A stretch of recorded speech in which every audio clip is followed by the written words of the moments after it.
জীবনে সুখে থাকার জন্য খুব বেশি কিছুর দরকার নেই, দরকার শুধু একটা হাসি মাখা মন, হাসি খুশি থাকা একটা অভ্যাস, আর এই অভ্যাসই আপনাকে সুখী করে তুলবে। হ্যালো এভরিওয়ান, আসসালামু আলাইকুম। কেমন আছো তোমরা সবাই? আমি আজকে লাল একটা শাড়ি পরেছি আর লাল টুকটুকে বউ হয়ে গিয়েছি। খুব ইচ্ছা করতেছিল জামাই বউতে মিলে এক কাপ চা খাবো, তাই চা করতে চলে এসেছি। কেন জানি না রং চা খাওয়ার পর মনটা একদম ফ্রেশ হয়ে যায়। আমরা প্রতিদিন সন্ধ্যাবেলা দুজনে মিলে চা কফি খাই আমাদের ব্যালকনিতে বসে বসে। চায়ের সাথে ভিজিয়ে খাওয়ার মতো একটু টোস্ট হলে তো কোনো কথাই নাই। আমার চা বানানো শেষ, তাই চলে যাচ্ছি রুমে।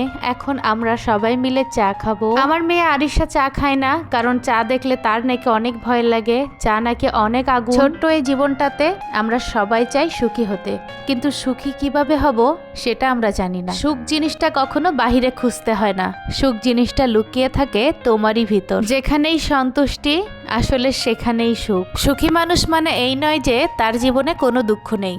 সুখী মানুষ মানে এটাই যে সে প্রতিটা মুহূর্তকে উপভোগ করতে জানে। ছোট ছোট জিনিসের ভিতর সুখ লুকিয়ে থাকে, শুধু সেটাকে দেখতে জানতে হয়। প্রত্যেকটা খারাপ জিনিসের ভিতর একটা ভালো কিছু লুকিয়ে থাকে। আপনি যদি খারাপগুলো বাদ দিয়ে ভালো কিছু খুঁজে বের করেন, তাহলে আপনি সবকিছুতেই সুখ খুঁজে পাবেন। চা খেলাম, তারপরে সবকিছু প্লেটগুলা ধুয়ে রাখলাম। এখন আমরা ভাত খাবো।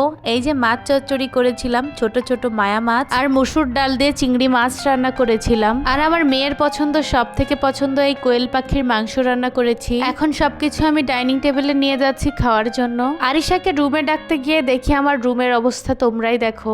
বাসায় এরকম ছোট্ট একটা পিচ্চি থাকলে রুমের অবস্থা সবসময় এমনই হয়। খাটের উপরে বসার বা শোয়ার কোনো জায়গায় নাই। আরিশা আমার বিছানাটাকে পুরো একবারে খেলার মাঠ বানিয়ে দিয়েছে। সারাদিনে প্রায় আমাকে 8 থেকে 9 বার এরকম তার খেলনাগুলো গোছাতে হয়। যাদের বাসায় বাচ্চা আছে তারা তো জানোই, তাদেরকে আর নতুন করে কিছুই বলার নেই। রুমের ভেতর কাঁথা কম্বল থেকে শুরু করে গামছা টামছা সবকিছু সে মুড়ি দিয়ে খেলাধুলো করে। বাচ্চাটা হওয়ার আগে ভাবতাম আমার খুব লক্ষ্মী একটা মেয়ে হবে, কিন্তু হওয়ার পর দেখতেছি পুরাই একটা যন্ত্র। তোমাদের কার কার বাসায় এমন এক পিস করে বাচ্চা আছে অবশ্যই কমেন্ট করে জানিয়ে যেও। আমার মেয়ে খেলতে শেখার পর থেকে ঘর বাড়ি একদমই গুছিয়ে রাখতে পারি না। এই যে দেখতেছো আমার পাশে আরিশা বসে আছে, সে খুবই দুষ্টু।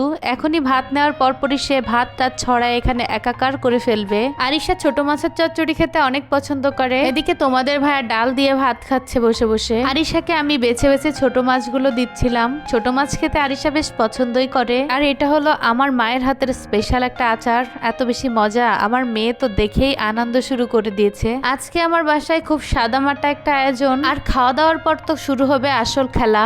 এই যে আরিশা মনি এখন ভাত চটকাবে, তারপর ওকে খাওয়াতে আমার লাগবে 2 ঘন্টা প্লাস। আজকের ভিডিওটা এখানেই শেষ করছি। সবাই ভালো থাকো, সুস্থ থাকো। নেক্সট ব্লগ দেখার আমন্ত্রণ রইল সকলকেই। আজকের মতো আল্লাহ হাফেজ।